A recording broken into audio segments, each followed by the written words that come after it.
Hi friends, நான் உங்கள் OTG. Okay, இன்னைக்கான வீடியோவில் இன்னைக்கு மார்க்கெட் வெள்ளிக்கிழமை மார்க்கெட் எப்படி ஆரம்பிச்சது, ஸோ ஆரம்பிச்சதுல இருந்து நம்மளோட ஏடிஎம் ஸ்ட்ரைக்கு எந்த மாதிரி இடத்துலலாம் ரியாக்ட் ஆனது, ஸோ எல்லாம் தெளிவாக இந்த வீடியோவில் நம்ம ஒன்று ஒன்றா பார்த்துடலாம். ஸோ இப்போ தான் வந்து ஃபஸ்ட் டைமாக என்னோட சேனலை நீங்கள் பார்க்குறீங்கன்னா சப்ஸ்கிரைப் பண்ணிக்கோங்க. டெலிகிராம் லிங்க் இருக்குது, ஸோ ஜாயின் பண்ணிக்கோங்க. இன்னைக்கான ஏடிஎம் ஸ்ட்ரைக்கு 23,850. ஓகே, இதுதான் நமக்கான ஏடிஎம் ஸ்ட்ரைக்காக கிடச்சிருந்தது. இப்போ இது இந்த லெவல் இதை பேஸ் பண்ணி தான் நம்ம நிஃப்டி ஸ்பாட்டுக்கு வந்து இந்த சப்போர்ட் ரெசிஸ்டன்ஸ் லெவல் எல்லாமே எடுத்திருக்கோம். இப்போ புதுசாக பார்க்குறவங்களுக்கு இந்த லெவல்லாம் எப்படி எடுக்கிறோம் அப்படிங்கிற ஒரு கொஷின்ஸ் இருக்கும். ஸோ அவங்களுக்கான ஒரு மெசேஜ் தான். என்னோட சேனலில் புதையல் இருக்கும் வரைபடம் அப்படிங்கிற தலைப்பில் ஒரு வீடியோ இருக்கும். அந்த வீடியோ போய் பார்த்தீங்கன்னா இந்த லெவல்ஸ்லாம் எப்படி எடுக்கிறது அப்படிங்கிறத நான் பேசியிருப்பேன், எக்ஸ்பிளைன் பண்ணியிருப்பேன் வீடியோவோட. ஸோ நீங்கள் அதை பார்த்து தெரிஞ்சு இந்த லெவல்லாம் எடுத்துக்கலாம். இப்போ இன்னைக்கோட 23,850 ஏடிஎம் ஸ்ட்ரைக்கோட கால் 138 ப்ரைஸு, புட்டோட ப்ரைஸ் 115. ரெண்டுத்தையும் கூட்டி கிடைக்கிற வேல்யூவை ரெண்டால் ஆவரேஜ் பண்ணிங்கன்னா இந்த க்ளோஸ் அப்படிங்கிற 126 ரூபா அப்படிங்கிற ப்ரைஸ் கிடைக்கும். இந்த 126 ரூபா ப்ரைஸ் தான் ஒரு ஸ்ட்ராங்கான ஒரு சப்போர்ட்டான ரெசிஸ்டன்ஸ் இடத்துல மார்க்கெட். இப்போ உதாரணத்துக்கு இந்த இடத்துல இருந்து மேலே போயிருக்கு, இங்கேருந்து ரிவர்சல் ஆகிருக்கு. இங்கே இது நியர்பை இருக்கிற ரவுண்ட் 50 23 700 750 இந்த மாதிரி ஸ்ட்ரைக்கு இந்த 126 ரூபா ப்ரைஸை தக்க வச்சுருப்பாங்க. ஓகே, அது சப்போர்ட்டாக இருக்கும். அதே மாதிரி மார்க்கெட் இங்கே இருந்துட்டு இங்கே ரிவர்சல் ஆகிருக்கு. ஸோ அப்போ இந்த இடத்துல வந்து இருக்கிற ரவுண்ட் நம்பர் 23 600 650, ஸோ 550 நியர்பை இருக்கிற ஸ்ட்ரைக்கில் ஏதோ ஒரு ஸ்ட்ரைக்கு வந்து 126 ரூபா ப்ரைஸ் வந்து தக்க வச்சுருப்பாங்க. அதே மாதிரி மார்க்கெட் இங்கே போனதுக்கப்புறம் இந்த நியர்பை இருக்கிற 23 800 850 இந்த ஸ்ட்ரைக்கில் ஏதோ ஒரு ஸ்ட்ரைக் வந்து இந்த 126 ரூபா ப்ரைஸ் அப்படிங்கிறத தக்க வச்சுருப்பாங்க. சரியா, இதைத்தான் வந்து ஸ்ட்ராங்கான ஒரு சப்போர்ட் அண்ட் ரெசிஸ்டன்ட் ரிவர்சல். இந்த மாதிரி இடத்துல நியர்பை ரவுண்ட் நம்பர் ஸ்ட்ரைக்கில் யார் இந்த ஏடிஎம் ஸ்ட்ரைக்கு டெய்லி மாறுபடும், அந்த ஏடிஎம் ஸ்ட்ரைக்கு அந்த ப்ரைஸை யார் தக்க வைக்கிறாங்களோ அது கரெக்டான ஒரு என்ட்ரியாக இருக்கும். அப்படி தான் ஓகே நீங்கள் பார்க்கணும். ஸோ இன்சைடில் நடக்கும்போது உதாரணத்துக்கு இப்போ 600க்கு இந்த 800க்கும் இடையில வந்து 200 பாயிண்ட்ஸ், இதுக்குள்ளே 650 700 750 ஸ்ட்ரைக்லாம் இருக்குது. இவங்களாம் இந்த 126 கிராஸ் பண்ணுவாங்க. ஸோ அதெல்லாம் நீங்கள் வந்து எடுத்துக்கிட்டிங்கன்னா அது மோஸ்ட் ஆஃப் சக்ஸஸ் கிடையாது. கரெக்டான ஒரு சப்போர்ட்டான ரெசிஸ்டன்ஸில் இருந்து மார்க்கெட் திரும்பும்ல, அந்த பாயிண்ட் ஆஃப் வியூவில் நீங்கள் என்னோடய ஸ்பாட்டோட லெவல்ஸ் நீங்கள் மார்க் பண்ணி பார்த்தாலும் சரி, இல்லை நீங்கள் பார்க்குற மெத்தடில் சப்போர்ட்டான ரெசிஸ்டன்ஸ் லெவல் மார்க் பண்ணி பண்ணும்போதும் சரி நீங்கள் பண்ணலாம். இப்போது இன்னைக்கு மார்க்கெட் வந்து ஓப்பன் அப்படிங்கிறது பார்த்தீங்கன்னா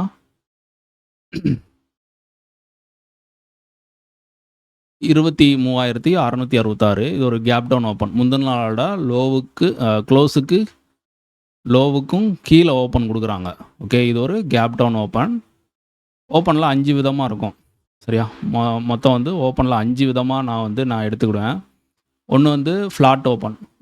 மார்க்கெட் வந்து ப்ரீவியஸ் க்ளோஸுக்கு பக்கத்துலேயே ஓப்பன் கொடுத்தாங்கன்னா ஃப்ளாட் ஓப்பன். அது மேலே ஆகட்டும் கீழே ஆகட்டும், ஒரு 25 பாயிண்ட்டுக்குள்ளே ப்ரீவியஸ் க்ளோஸ்லேருந்து 25 பாயிண்ட் அபோவ் பிலோ இப்படி இந்த டிஸ்டன்ஸில் ஓப்பன் கொடுத்தா அது ஒரு ஃப்ளாட் ஓப்பன். இது ஒரு ரகம். ப்ரீவியஸ் க்ளோஸுக்கு மேலே ஒரு 50 பாயிண்ட்டுக்கு மேலே ஓப்பன் கொடுத்து அது ஹைக்கும் இந்த க்ளோஸுக்கும் இன்சைடாக இருந்தாங்கன்னா அது ஒரு பாசிட்டிவ் ஓப்பன். அதே இது ப்ரீவியஸ் க்ளோஸுக்கு கீழே 50 பாயிண்ட்டுக்கு மேலே ஓப்பன் கொடுத்து லோவுக்கும் இன்சைடாக இருந்துச்சுன்னா அது வந்து நெகட்டிவ் ஓப்பன். 3 விதமாயிருச்சா? இப்போ ப்ரீவியஸ் க்ளோஸுக்கு லோவுக்கும் கீழே ஓப்பன் கொடுத்துட்டா அது கேப் டவுன் ஓப்பன். இன்றைக்கி நடந்தது கேப் டவுன் ஓப்பன். ப்ரீவியஸ் க்ளோஸுக்கும் ஹையுக்கும் மேலே ஓப்பன் கொடுத்துட்டா அது ஒரு கேப் அப் ஓப்பன். சரியா, மார்க்கெட்டில் இந்த 5 விதமாக ஓப்பனை வந்து பிரிச்சுக்கலாம் நம்ம. ஓகே, இன்றைக்கி வந்து ஒரு கேப் டவுன் ஓப்பன் 23,666 அப்படிங்கிற இடத்துல ஓப்பன் அப்படிங்கிறது ஆகுது. ஸோ ரவுண்டு நியர்பை ரவுண்ட் 50 அப்படிங்கிறப்ப 23,650 ஸ்ட்ரைக்கு. ஸோ அப்போ மார்க்கெட் ஓப்பனாக யார் தக்க வைக்க போகிறாங்க அப்படிங்கிறத நம்ம பார்க்கலாம். நமக்கு வந்து இப்போ ப்ரீ ஓப்பன் மார்க்கெட்டில் நிஃப்டியோட ஓப்பன் அப்படிங்கிறது ஒரு 9-8 மார்க்கெட் 9-8க்குள்ளே உங்களுக்கு நிஃப்டியோட ஓப்பன் என்ன அப்படிங்கிறத கொடுத்துருவாங்க. ஸோ அப்போயே வந்து நீங்கள் இந்த 2 சார்ட்டையும் எடுத்து வச்சுட்டு இந்த மாதிரி நீங்கள் எடுத்து வச்சுக்கலாம். ஓகே, எடுத்து வச்சுட்டு நம்மளோட ஏடிஎம் ப்ரைஸ் என்னது? ரூ. 126 இன்றைக்கான ஏடிஎம் ப்ரைஸு. ஸோ அதை வந்து 2 விதத்துலேயும் காமனாக போட்டுருங்க. ரூ. 126 அப்படிங்கிறத காமனாக 2 விதத்துக்குமே நீங்கள் மார்க் பண்ணிடுங்க. மார்க்கெட் ஆரம்பிக்கிறதுக்கு முன்னாடி நான் சொல்கிறேன். இப்போ இங்கே பார்த்தீங்கன்னா கிளியராக உங்களுக்கு தெரியும். நிஃப்டி வந்து ஓப்பனுக்கு மேலே தான் நிற்க போகிறாங்க அப்படிங்கிறத இங்கே கால் அப்படிங்கிறது கிளியராக கொடுக்குது. சரியா? அதே மாதிரி புட்டு 126 கீழே தான் இருக்காங்க. அப்போ மார்க்கெட்டை கீழே வந்து போகிறதுக்கு ப்ராபபிலிட்டி இல்லை அப்படிங்கிறத இங்கே வந்து கொடுக்குது. ஃபஸ்ட்டு கேண்டிலே வந்து ஒரு நல்ல ஒரு வால்யூமில் கொடுத்துட்டாங்க. கிட்டத்தட்ட பார்த்தீங்கன்னா ஃபஸ்ட்டு கேண்டில் ஒரு 100 பாயிண்ட் 107 பாயிண்ட் அப்படிங்கிற மாதிரி கவர் ஆகிருக்கு. நல்லா புல்லிஷ். ஸோ இதை பார்த்தோன்னே எல்லாருமே அடுத்தடுத்து என்ட்ரி எடுப்பாங்க. இந்த கேண்டிலோட க்ளோஸில் என்ட்ரி, இதில் ஒரு 50% ஸ்டாப் லாஸு, இல்லைனா இவ்வளோ பெரிய ஸ்டாப் லாஸ் வைக்க முடியுமா? ஸோ இதெல்லாம் இந்த மாதிரி என்ட்ரியெல்லாம் எடுத்தவங்கலாம் ஃபெயிலியர் ஆகிருப்பாங்க. ஓகே, மார்க்கெட்டில். ஸோ அப்போ இந்த மாதிரி எடுக்கும்போது ஓவர் ட்ரேட் கொண்டு போய் விட்ரும். அதுக்கடுத்து ஒரு கரெக்டான என்ட்ரி எடுத்தாலும் அந்த லாஸை ரெக்கவர் பண்ணுறதுக்கான ஒரு ப்ராபபிலிட்டியை தேடிக்கிட்டே தான் மார்க்கெட்டை டயத்தை வேஸ்ட் பண்ணுமே தவிர கடைசியில் நம்ம ஒரு ப்ராஃபிட் கையில் எடுத்துகிட்டு வந்த ஒரு ஃபீல் அப்படிங்கிறது இருக்காது. ஓகே, இப்போது மார்க்கெட் மேலே போனது ஒரே கேண்டிலில் போயிட்டு அடுத்த கேண்டில் அங்கேருந்து ரிவர்சல் ஆயிடுச்சு. ஏன் அப்படின்னா நம்மளோட சப்போர்ட் ஒன்று அந்த இடத்துல இருக்காங்க. சப்போர்ட் ஒன்றுங்கிறப்ப 23,750 இங்கே ஒரு ரவுண்ட் 50 வருமா? அப்போ 750 நம்ம பார்க்கலாம். 750 புட்டை நம்ம எடுத்து வச்சு பார்க்கலாம்.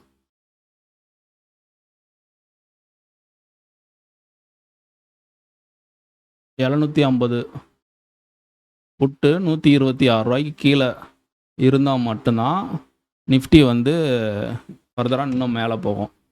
பார்த்தீங்கன்னா 126 ரூபாய்க்கு கீழே வந்திருக்கான். திருப்பி அதை நல்லா ஹோல்டு பண்ணிவிட்டு மேலே கொண்டு போயிட்டாங்க உடனே. ஸோ ஆக்சுவலாக இது வந்து ஒரு ஃபெயிலியர் தான். 126 கீழே வந்துட்டு மார்க்கெட் போகிறது ஒரு ஃபேக் மூவ்மெண்ட்டை தான். ஸோ இதெல்லாம் நம்பி நம்ம போகிறது கொஞ்சம் சரியான இது கிடையாது. ஓகே, ஸோ ஆனால் நடந்திருக்கு. இந்த முடிஞ்ச அளவுக்கு நிஃப்டியில், அதாவது மார்க்கெட்டில் ஃபஸ்ட்டு ஓப்பன்லேயே நம்ம என்ட்ரி எடுக்கிறது ரிஸ்க்கு. அது வந்து ஒரு சூசைடுக்கு சமம். அதனால் மார்க்கெட் ஒரு ஸ்விங்கு ஃபார்ம் ஆகணும். அதாவது ஸ்விங்குங்கிறது நான் என்ன சொல்லுவேன், ஒரு ஹை லோ ஃபார்ம் ஆகணும். அப்போ இங்கே பார்த்தீங்கன்னா இப்போ காலையில் இங்கேருந்து போயிட்டு ஒரு ஹை கொடுத்துருக்கான், அங்கேருந்து திருப்பி வந்துருச்சு. இப்போ ஒன்று இந்த ஹைக்கு மேலே ஒரு ட்ரேட் நடக்கணும், இந்த லோவுக்கு கீழே. அப்போ இந்த இடத்துல ஒரு ப்ராபபிலிட்டி நம்ம தேடலாம். ஓகே, அப்போ இங்கெல்லாம் நமக்கு ஒரு கிளியரான ஒரு ரிவர்சல் கிடைக்கும். அந்த ரிவர்சல் நல்ல ஒரு என்ட்ரி ஆகும். ஒன்று டவுன் சைடு கிடைக்கும், இல்லை அப்பர் சைடு கிடைக்கும். அந்த என்ட்ரி தான் நமக்கான பர்ஃபெக்டான என்ட்ரியாக இருக்கும். ஓகே ஓகே இப்போ அங்கேருந்து மார்க்கெட் வந்து திருப்பி கீழே வந்துட்டாங்க. ஸோ எது வரைக்கும் டார்கெட் அப்படின்னா நம்மளோட S2 வரைக்கும் எதிர்பார்க்கலாம். S2 பிரேக்கு மார்க்கெட் கீழே நல்லா வந்திருக்கு. கீழே பார்த்தீங்கன்னா நம்மளோட S2 கீழே பெரிய லெவல்ஸ் அப்படிங்கிற மாதிரி கிடையாது. அதுக்கடுத்து கீழே ஃப்ரீ ஃபால் தான், பேனிக் செல்லிங் தான் க்ரியேட் ஆகும். அதே மாதிரி R2க்கு மேலே நடந்தால் ஒரு ஷார்ட் கவரிங் வரதுக்கு வாய்ப்பு இருக்கும். அது சில சமயங்களில் சரியா, நம்ம அதுக்கு ஆப்பர்ச்சுனிட்டி அந்த மாதிரி நடந்திருக்கு. ஸோ எதிர்பார்க்குறோம், அது கிடைக்கலன்னா ஓகே ஏற்றுக்கிட வேண்டியதான். ஸோ அப்போ இதுக்கு கீழே லெவல்னால் இந்த 189 ரூபா ரேஞ்ச் எக்ஸ்டென்ஷன் கொடுத்துருக்கோம் பார்த்தீங்களா?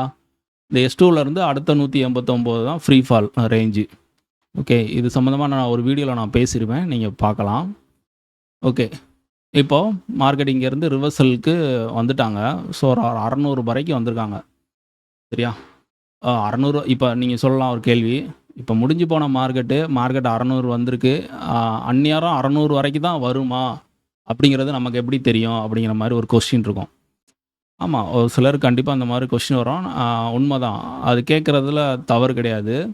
அப்போ நம்ம வந்து என்ன பண்ணணும், நான் வந்து காமனாக எல்லாத்துக்குமே இந்த 126 அப்படிங்கிற ப்ரைஸுங்க தான் சொல்லியாச்சு. ஓகே, அப்போ நீங்கள் மார்க்கெட்டு இதை தாண்டி கீழே போகுமா போகாதா அப்படிங்கிற மாதிரி ஒவ்வொரு ஸ்ட்ரைக்குக்கும் இந்த லெவலை நீங்கள் மார்க் பண்ணலாம். நிஃப்டி ஒரு நாளைக்கு சராசரி எவ்வளோ மூவ் ஆகும்? ஒரு 150 200 பாயிண்ட்டு ஓப்பனில் இருந்து, ஒரு மேலே 100 பாயிண்ட்டு, கீழே 100 பாயிண்ட்டு, ஸோ 200 பாயிண்ட். இல்லை ஒரே சைடில் வந்து ஒரு சைடு 50 பாயிண்ட்டு, இன்னொரு சைடு 150 பாயிண்ட்டு. அப்போ ஓப்பன்லேருந்து ஒரு 3 ஸ்ட்ரைக்கு வாட்ச் பண்ணுங்கள், கீழே 3 ஸ்ட்ரைக்கு. நீங்கள் ஸ்ட்ரைக் ப்ரைஸ் சூஸ் பண்ணால் எப்படி எடுப்பீங்க? அட் த மணியில் ஸ்ட்ரைக் ப்ரைஸை சூஸ் பண்ணுவீங்க. இப்போ அப்படி இல்லைன்னா டீப்பாக ITM 1 இருக்கும், ITM 2 இருக்கும். அது மாதிரி தான் இதுலேயும் சூஸ் பண்ணிக்கோங்க. அது நியர்பை ஓப்பன்லேருந்து நியர்பை 2 ஸ்ட்ரைக்கு காமனாக எல்லாத்துக்கும் அந்த ரூ. 126 ப்ரைஸ் வந்து யார் சப்போர்ட்டாக எடுக்கிறாங்க அப்படிங்கிறது தான் விஷயம். ஸோ அந்த மாதிரி அப்சர்வேஷன் பண்ணிங்கன்னா உங்களுக்கு அது கிளியராக ஒரு விஷயம் கிடைக்கும். இப்போது 650 நான் வந்து புட்டு எடுத்து வச்சுருக்கேன். அவன் 126 அப்படிங்கிறதுக்கு மேலே சஸ்டெயின் பண்ணுறான். 600 புட்டு எடுத்து வைப்போம். 600 புட்டு வந்து பார்த்தீங்கன்னா 126க்கு கீழே தான் இருக்கான். 126க்கு கீழே தான் இருக்கான். ஸோ 600 கீழே போகணும்னா இவன் 126க்கு மேலே இருந்தாகணும். 650 இருக்கான். ஆனால் பட் 600ங்கிறது வீக்காக இருக்கான். சரி, அதே நேரத்தில் இங்கே பார்ப்போம். 600 காலை பார்ப்போம். 600 கால் வந்து 126 அப்படிங்கிறதுக்கு மேலே தான் இருப்பான். ஏன்னா 626 23 600 புட்டே 126 கீழே தானே இருக்குது. அப்போ இவன் மேலே தான் இருப்பான். இங்கே 650 புட்டை பாருங்கள். இவன் பர்ஃபெக்டாக சப்போர்ட்டாக இருக்கான். ஓகே, காலையில் தக்க வச்சவன் அங்கே என்ட்ரி கொடுக்காம போனவன் திருப்பி நமக்கு இங்கே வந்து என்ட்ரி கொடுக்குறான். ஸோ பர்ஃபெக்டான ஏன் அது ஒரு 127 30 120 இந்த மாதிரி இடத்துல ரிவர்ஸில் இருக்கலாம். ஏன் அவன் பர்ஃபெக்டாக ஒரு லிக்விடிட்டி கலெக்ஷன் மாதிரி இங்கே வந்து 126 பின் பாயிண்டில் எடுத்துகிட்டு போகணும். இது வந்து நம்ம மார்க்கெட் ஹவரில் எடுக்கக்கூடிய லெவல்ஸ் கிடையாது. இது எல்லாமே மார்க்கெட் முடிஞ்சதுக்கு அப்புறம், அதாவது நாளைக்கான மார்க்கெட்டுக்கு அட்வான்ஸாகவே இந்த லெவல்லாம் நம்ம எடுத்துகிற போகிறோம். எடுத்துகிட்டு லைவ் மார்க்கெட்டில் இதை வச்சு நம்ம ட்ரேட் பண்ண போகிறோம். ஸோ இதுக்கு ப்ராபபிலிட்டி அப்படிங்கிற மாதிரி நீங்கள் கேட்கலாம். ஸோ என்னோடய டெலிகிராம், இது வந்து என்னோடய டெலிகிராம் சேனல், நீங்கள் ஜாயின் பண்ணிக்கோங்க. இதில் மோர் தென் 1.5 வருஷத்துக்கு மேலே வந்து நான் எவ்ரிடே வந்து சார்ட் வந்து இதில் அப்டேட் பண்ணிகிட்ருக்கேன். அது மட்டும் இல்லாமல் கிளாஸும் நான் கண்டென்ட் பண்ணிகிட்ருக்கேன். சரியா, கிளாஸும் எடுக்கிறேன். இப்போ நீங்கள் யூடியூப்பில் நான் கொடுக்குறது வெறும் 25% தான் உங்களுக்கு வந்து நான் கொடுத்துக்கிட்டு இருக்கேன். அதை தாண்டி மீதி எனக்கு கிளாஸில் வந்து என்ன கிடைக்கும்னா ஒரு 5 விதமான ஒரு வீடியோஸ் வந்து உங்களுக்கு கிடைக்கும். இது எல்லாமே ரெக்கார்டட் வீடியோ யூடியூப்பில் ப்ரைவேட் லிஸ்ட்டில் இருக்குது. ஸோ இந்த லெவல்ஸ் எல்லாம் எடுக்கிற வீடியோ ஒன்று இருக்கும். ஓடிஜியோட இந்த ஏடிஎம் கான்செப்ட்னு நீங்கள் பார்த்துட்டீங்க. இதுக்கான clear entry, target, stop loss இது எல்லாமே ரிவ்யூ பண்ணி ஒரு வீடியோ. ஓடிஜி ஐடிஎம் கான்செப்ட்னு தனியாக இருக்குது. அதை இன்னும் பப்ளிக்காக நான் இங்கே ரிவ்யூ பண்ணலை. அதோட வீடியோஸ் இருக்குது. ஓடிஜி மீட்டிங் பிளாஸ்ட் அப்படிங்கிற கான்செப்ட் இருக்குது. அது மட்டும் இல்லாமல் நிஃப்டி சென்செக்ஸில் எக்ஸ்பிரி டே அன்றைக்கி டயத்தை ஒரு 2 மணிக்கு மேலே ஒரு ஆப்பர்ச்சுனிட்டி, அதை எப்படி பிக் பண்ணுறது அப்படிங்கிறத எக்ஸ்பிளைன் பண்ணி ஒரு வீடியோ. இது எல்லாமே பேக்கேஜாக சேர்ந்து தான் உங்களுக்கான இந்த கோர்ஸ். ஓகே, விருப்பம் இருக்கிறவங்க ஜாயின் பண்ணிக்கோங்க. அது மட்டும் இல்லாமல் மார்க்கெட் பர்ஃபெக்டாக வந்து 23,650 சப்போர்ட் எடுத்தவங்க எங்கே போயிருக்காங்க? எஸ்டர்டே லோ வரைக்கும் போயிருக்காங்க. நீங்கள் ஃபஸ்ட்டு டார்கெட்டாக சப்போர்ட் 2 எடுத்துக்கலாம். அடுத்த டார்கெட்டாக சப்போர்ட் 1 எடுத்துக்கலாம். அதை வால்யூமாக பிரேக் பண்ணியிருக்கான். அப்போ லாஸ்ட் டே லோ. ஓவராலாக டார்கெட் 1 2 3 அப்படிங்கிற மாதிரி நீங்கள் பிரித்து கூட நீங்கள் ட்ரேட் எடுத்துக்கலாம். சரியா, அப்போ உங்களுக்கான கிளியர் என்ட்ரி கிடைக்குது. ஸோ டார்கெட் கிடைக்குது, ஸ்டாப் லாஸும் கிடைக்குது. ஸோ அப்போ ரிஸ்க்கு இங்கே கம்மி. ஸ்ட்ரைக் ப்ரைஸ் வந்து காமனாக சூஸ் பண்ணுறது காட்டிலும் ஒரு வேலிடான ஒரு ஸ்ட்ரைக் ப்ரைஸ் சூஸ் பண்ணுறதுக்கு இங்கே உங்களுக்கு முடியும். இந்த மெத்தடை ஃபாலோ பண்ணும்போது நீங்கள் எந்த விதமான கான்செப்டும் நீங்கள் யூஸ் பண்ணிக்கோங்க. அதாவது ப்ரைஸ் ஆக்ஷன் ஆகட்டும், இண்டிகேட்டரை பேஸ் பண்ணி ஆகட்டும், வேறு எந்த விதமான சப்போர்ட்டான ரெசிஸ்டன்ஸ் கான்செப்ட் ஆகட்டும், எதுனாலும் யூஸ் பண்ணிக்கோங்க. நீங்கள் அதை ஃபாலோ பண்ணும்போது அதில் வந்து ரொம்ப நாள் நீங்கள் வந்து ட்ரை பண்ணியிருப்பீங்க. அதாவது அதில் ப்ராக்டிஸ் பண்ணியிருப்பீங்க. அப்போ அதோட லாஜிக் வந்து உங்களுக்கு புரியும். ஓகே, சடனாக வந்து ஒரு புதுசாக ஒரு விஷயத்துக்கு நீங்கள் ஃபாலோ பண்ணும்போது நிறையா குழப்பங்கள் ஏற்படும். நீங்கள் ஆல்ரெடி ஒரு விஷயத்தில் சக்ஸஸும் பண்ண முடியாமல் ஃபெயிலியரும் இல்லாமல் இடையில வந்து தடுமாறிக்கிட்டு இருப்பீங்க. ரிசல்ட் வந்து பெரிய அளவில் கிடைக்கலாம். அந்த மாதிரி இருக்கிறவங்களுக்கு நான் சொல்கிறேன், இப்போ கூடுதலாக இந்த ஒரு விஷயத்தை மட்டும் நீங்கள் ஆட் பண்ணிக்கோங்க. உங்களுக்கு உங்களோட மெத்தடில் ஒரு வியூ காட்டுது மார்க்கெட்டில், இது புல்லிஷ் காலுக்கான ஒரு வியூ அப்படிங்கிற இடத்துல இது சரிதானா அப்படிங்கிற இதை கேள்வியை இந்த க்ளோஸ் அப்படிங்கிற இன்றைக்கான 126 ரூபா அந்த பர்டிகுலர் டேயில் எந்த க்ளோஸ் ப்ரைஸ் இருக்கோ அதை நீங்கள் எடுத்துக்கோங்க. அந்த ஸ்ட்ரைக்கு வேலிடாக இருக்கா அப்படின்னு செக் பண்ணிவிட்டு அந்த டைரெக்ஷனில் போங்க. உங்களோட ப்ராபபிலிட்டி, வின்னிங் ப்ராபபிலிட்டி இன்னமும் கூடுறதுக்கான ஒரு வாய்ப்பாக இருக்கும். ஓகே, சரி, ஓகே. இப்போ ஓகே, ஆல்மோஸ்ட் வந்து இங்கே நமக்கு ஒரு ரிவர்சல் ஒரு என்ட்ரி கிடச்சிருக்கு. நான் ஃபஸ்ட்டே சொன்ன மாதிரி மார்க்கெட்டில் எடுத்த உடனே என்ட்ரிங்கிறது ஒரு சூசைடுக்கு சமம். ஒரு ஸ்விங்கு ஃபார்ம் ஆகட்டும், அந்த ஸ்விங்கு எப்படின்னு உங்களுக்கு சொல்லி கொடுத்துருக்கேன். ஸோ ஃபாலோ பண்ணுங்கள். திருப்பி எஸ்டர்டே லோ அதுலேருந்து மார்க்கெட் வந்து ரெசிஸ்டன்ஸாக எடுக்காங்க. அப்போ இங்கே நியர்பை 23,800 850 புட் ஆப்ஷனை வந்து நம்ம செக் பண்ணுவோம். அந்த ப்ரைஸ் வந்து கரெக்டாக வந்து ரியாக்ட் ஆகிருக்கான்ட்டு 800 பார்ப்போம் ஃபஸ்ட்டு. 800 புட்டு ஓகே. ₹123 ₹126 கீழே தான் இருக்கான். ஸோ 850 நம்ம பார்க்கலாம். ஸோ இந்த ஸ்ட்ரைக்கு தான் நமக்கு வந்து வேலிடாக இருக்கணும்னு அவசியம் கிடையாது. இது எக்ஸ்பிரி நெருங்க ஸ்ட்ரைக் ப்ரைஸுங்கிறது நமக்கு சேஞ்ச் ஆகிக்கிட்டே போகும். சரியா? அதாவது கான்ட்ராக்டோட டே 1 எக்ஸ்பிரிக்கு அடுத்த நாள் புது கான்ட்ராக்ட் ஸ்டார்ட் ஆகும் பார்த்தீங்களா? அன்றைக்கி வந்து பார்த்திங்கன்னா நியர்பை அட் த மணியாக இருக்கிற ஸ்ட்ரைக் கூட வேலிடாக இருக்கும்.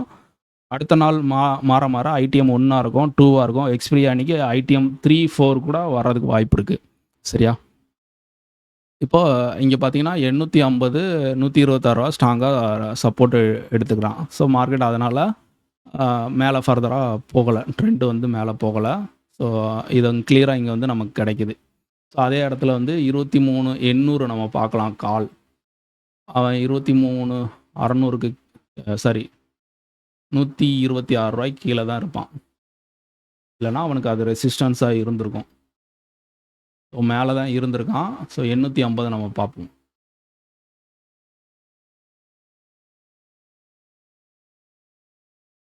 ஓகே, 23,850 கால், ₹126 ப்ரைஸ். ஸோ ரெசிஸ்டன்ஸ் லெவல் அது கீழே இருக்கான். So invalid. ஸோ இங்கெல்லாம் இதில் வந்து அடிஷ்னலாக உங்களுக்கு டிகேவும் ஒரு என்னது ஒரு சேலஞ்சபிளாக இருக்கும் லைவ் மார்க்கெட்டில். ஸோ நமக்கு இன்றைக்கி பார்த்தீங்கன்னா ₹126 அப்படிங்கிற ப்ரைஸை வச்சு நம்ம மார்க்கெட் ஸ்டார்ட் ஆனது. ஸோ இன்றைக்கி பார்த்தீங்கன்னா நமக்கோட ஏடிஎம் ப்ரைஸு 23,800 தான் இப்போதைக்கு இருக்குது. ₹123 ₹102 அப்படிங்கிறப்போ 122 + 102 ரெண்டையும் கூட்டி ஆவரேஜ் பண்ணுங்கள், 112. நமக்கு முந்தின நாள் எவ்வளோ இருந்துச்சு? 126. அப்போ 14 28 பாயிண்ட்டு இன்றைக்கி ஒரு நாளில் டிகே அப்படிங்கிறது நடந்திருக்கு. ஓகே, டிகேங்கிறது எவ்வளோ கையில் இருக்கிற பணம் செலவாயிருக்கு அப்படிங்கிறத நம்ம பார்ப்போம்ல. இப்போ ஒரு ₹200 பணம் வச்சுருக்கோம், ஒரு கடை வீதிக்கு போகிறோம், சில விஷயங்கள் தேவையான விஷயங்கள் பொருட்கள்லாம் வாங்குகிறோம். அதில் செலவான அமௌண்ட்டு எவ்வளோ அப்படிங்கிறத நம்ம எப்படி பார்ப்போம்? கொண்டு போன அமௌண்ட்டு எவ்வளவு? ₹200 அப்படின்னா மிச்சம் எவ்வளோ இருக்குது? ₹150 அப்படின்னா நம்ம செலவு பண்ண அமௌண்ட்டு அப்படிங்கிறது ₹50 அப்படின்னு கிடச்சிரும்ல. அது மாதிரி தான் இந்த டிகேவையும் காலையில் நம்ம முந்தின நாள் மார்க்கெட் க்ளோஸ் ஆகி கையில் இருந்த ப்ரீமியம் எவ்வளவு, இன்றைக்கி மார்க்கெட் க்ளோஸ் ஆகும்போது எவ்வளோ ப்ரீமியம் இருக்குது, அப்போ டோட்டலாக இன்றைக்கி ஒரு நாளில் எவ்வளவு செலவாக இருக்குது அப்படிங்கிறத தெரிஞ்சுக்கிற விஷயந்தான் இந்த இப்போ நான் உங்களுக்கு சொல்லி கொடுத்தது. ஓகே, இது பார்த்திங்கன்னா நாளைக்கு மார்க்கெட் கிடையாது, சாட்டர்டே சண்டே லீவு. திங்கக்கிழமை அடுத்த மார்க்கெட்டு. ஸோ திங்கக்கிழமைக்கான அட் த மணி என்ன அப்படிங்கிறத ஜஸ்ட்டு ஒரு வியூ பார்த்துட்டு வீடியோ இதோட முடிச்சுக்கலாம். இப்போது என்எஸ்சியில் மேக்ஸிமம் இந்த டேட்டா எல்லாமே என்எஸ்சியோட வெப்சைட்டில் இருந்து பாருங்கள். நிஃப்டி பார்த்திங்கன்னா இன்றைக்கி க்ளோஸ் ப்ரைஸ் வந்து 23,767. ஸோ அப்போ வந்து இந்த இடத்துல நீங்கள் வந்து 23,800, 23,750, 23,850 இந்த 3 ஸ்ட்ரைக்கையுமே நீங்கள் செக் பண்ணுங்கள்.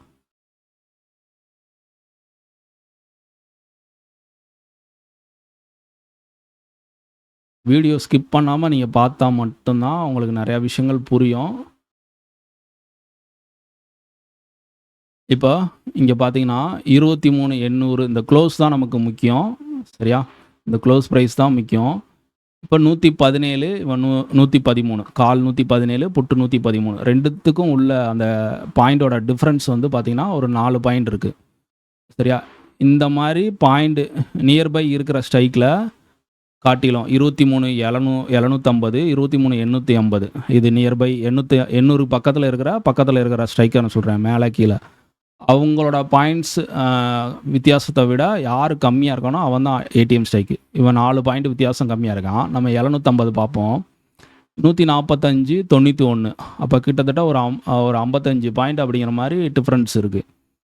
அப்போ அது கிடையாது, சரியான ஸ்ட்ரைக்காக கிடையாது. இங்கே பார்த்தீங்கன்னா 23,850 ஸ்ட்ரைக் பாருங்கள். இவங்க ரெண்டுத்துக்கும் கால் புட்டுக்கும் பார்த்தீங்கன்னா ஆல்மோஸ்ட் வந்து ஒரு 45 பாயிண்ட்டுக்கு மேலே இருக்குது. ஸோ அப்போ இதுவும் கிடையாது. அப்போ நமக்கு லோவஸ்ட் க்ளோசிங் ப்ரைஸ், அதாவது டிஃப்ரென்ஸ் இருக்கிற ப்ரைஸ் ஸ்ட்ரைக்கு தான் நமக்கான at the money price strike. Okay, at the money ATM strike. Okay. அப்போ நமக்கு வர்ற திங்கட்கிழமைக்கு 23,800 தான் ஏடிஎம் ஸ்ட்ரைக். இதை பேஸ் பண்ணி தான் நான் நிஃப்டி ஸ்பாட்டுக்கு சப்போர்ட் அண்ட் ரெசிஸ்டன்ஸ் லெவல் எல்லாமே நான் எடுக்க போகிறேன். ஏடிஎம்மோட ஆவரேஜ் ப்ரைஸ் அப்படிங்கிறது இந்த 117 கால், புட் வந்து 113, ரெண்டையும் கூட்டினா 230 ரூபா வருது. ரெண்டால் ஆவரேஜ் பண்ணால் 115. நேற்று எப்படி நமக்கு இன்றைக்கி வெள்ளிக்கிழமை நமக்கு 126 ரூபா இருந்ததோ, இனி திங்கக்கிழமை இந்த 115 ரூபா தான் ஒரு ஸ்ட்ராங்கான ஒரு ரிவர்சல் சப்போர்ட் அண்ட் ரெசிஸ்டன்ஸ் ஜோனில் ஒரு ஸ்ட்ரைக் வந்து சப்போர்ட்டாக எடுத்துக்கக்கூடிய ப்ரைஸு இந்த 115 தான் இருக்கும். ஓகே, லைவ் மார்க்கெட்டில் இதை அப்சர்வேஷன் பண்ணி பாருங்கள். ஸோ இதை பேப்பர் ட்ரேடாக பண்ணி பாருங்கள், ரியல் மணியை வச்சு பண்ண வேண்டாம். உங்களுக்கு இது ப்ராக்டிஸ் பண்ணி உங்களுக்கு சரின்னு பட்டால் மட்டும் நீங்கள் ட்ரை பண்ணுங்கள். ஓகே, இது எல்லாமே ஒரு எஜுகேஷன் பர்பஸ்க்காண்டி நான் கொடுக்குற விஷயங்கள். இது முழுக்க முழுக்க என்ன சொல்கிறது, அனுபவம் சார்ந்த ஒரு விஷயமாக தான். ஓகே, அனுபவம் சார்ந்த விஷயம். மோர் தேன் இது 2 வருஷத்துக்கு மேலே நான் பேக் டெஸ்ட் பண்ணி லைவ் மார்க்கெட்டில் பயன்படுத்திக்கிட்டு இருக்கிற ஒரு ஸ்ட்ராங் பவர்ஃபுல் ஸ்ட்ராட்டஜி. சரியா? Okay, thank you and good night.